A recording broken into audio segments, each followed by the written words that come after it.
उमा जी की बहू पिंकी को गप्पे मारने की बहुत आदत थी। वो जब भी किसी के बारे में बातें करती तो बड़े बड़े गप्पे फेंका करती। आसपास के सब लोगों को पता था कि पिंकी बहुत बड़ी गपोड़ी बाज है। लोग उसकी बात पर विश्वास नहीं किया करते थे, लेकिन हाँ, उसकी बातें सुन सुनकर हंसते बहुत थे। अरे बहू, पड़ोस वाली शर्मा जी है ना, उनकी बेटी का जन्मदिन है, तुम भी चली जाना। ठीक है मम्मी जी, ये तो बता दो गिफ्ट में लेकर क्या जाना है? अरे लेकर क्या जाना है, 250 का लिफाफा दे देना, बस काफी है।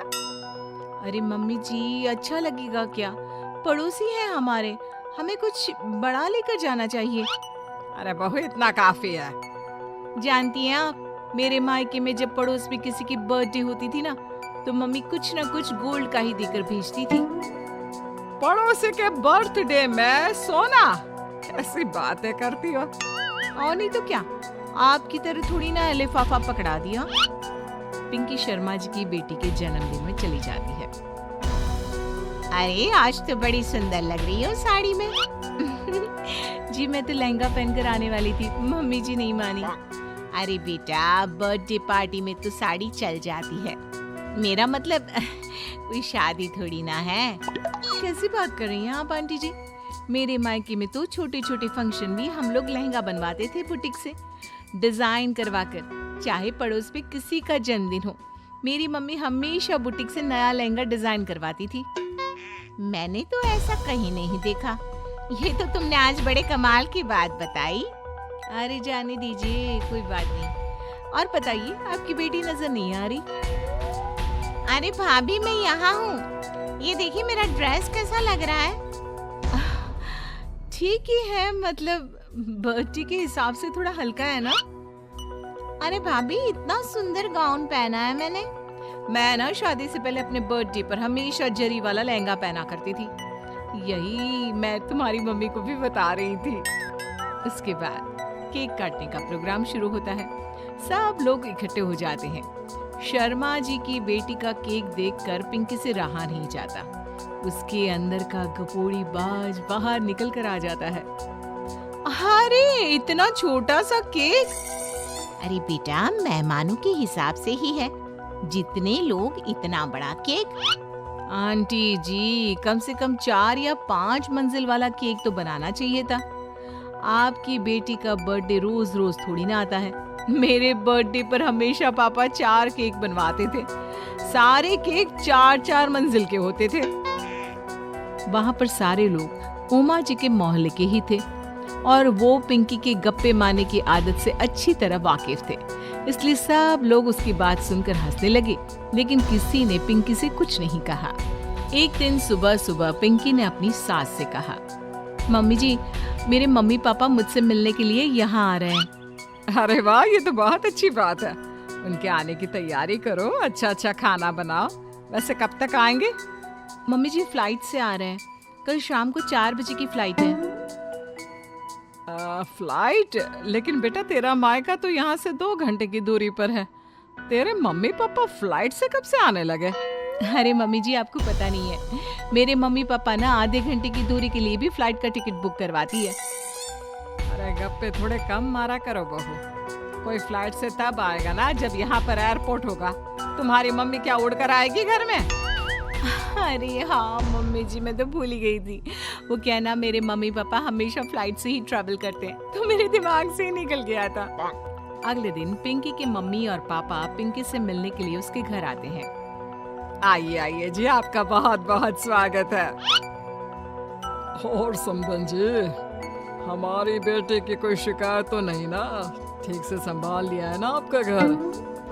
अरे मेरी बहू बहुत समझदार है, घर का काम बहुत अच्छे तरीके से करती है। बस थोड़ा ज्यादा बोलने की आदत है उसे, आपको परेशान करती होगी ना? बात तो आपकी सही है, उसकी थोड़ा ज्यादा नहीं बहुत ज्यादा बोलने की आदत है। लेकिन कोई बात नहीं, आपकी बेटी दिल की बहुत अच्छी है, बस थोड़ा बोलती ही तो ज्यादा है। पिंकी बेटा, इधर आओ, देखो तुम्हारे मम्मी पापा आए हैं। तुमने इनके लिए खाना तो बना लिया ना? वो क्या है ना मम्मी जी, आपसे एक बात कहनी थी। हाँ हाँ बोलो बहू, क्या बात है, डरने की कोई जरूरत नहीं। वो मम्मी जी, मैंने सोचा मम्मी पापा आए हैं तो खाना बाहर से मंगवा लेती हूँ। अरे कोई बात नहीं बेटा, वैसे भी तुम किचन में काम करने लग जाती तो अपने मम्मी पापा से बात कब करती। बहुत अच्छा किया। अब तुम अपने मम्मी पापा के साथ बैठकर आराम से बात करो, मैं अंदर जाती हूँ। शाम का वक्त जैसे ही दरवाजे की घंटी बजी, 3-4 लोग हाथों में खाने की बहुत सारे पैकेट लेकर उमा जी के घर पहुंच गए। अरे भाई कौन है आप लोग, लगता है गलत पते पर आ गए। नहीं नहीं माँ जी, हम तो खाने का ऑर्डर डिलीवर करने आए हैं, यहीं से बुकिंग मिली थी। अरे नहीं नहीं, आपको कोई गलत फहमी हुई है, हमारे यहाँ तो 2 ही मेहमान आए हैं। आपके हाथ के पैकेट देखकर लगता है इसमें 50 लोगों का खाना है।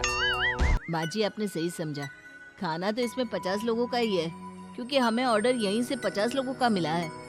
अरे लेकिन इतना सारा खाना, कहीं मेरी बहू ने अपनी गप मारने की आदत के चलते ऐसा तो नहीं कर दिया। ये खाना आप रख लीजिए और हमें हमारे पैसे दे दीजिए।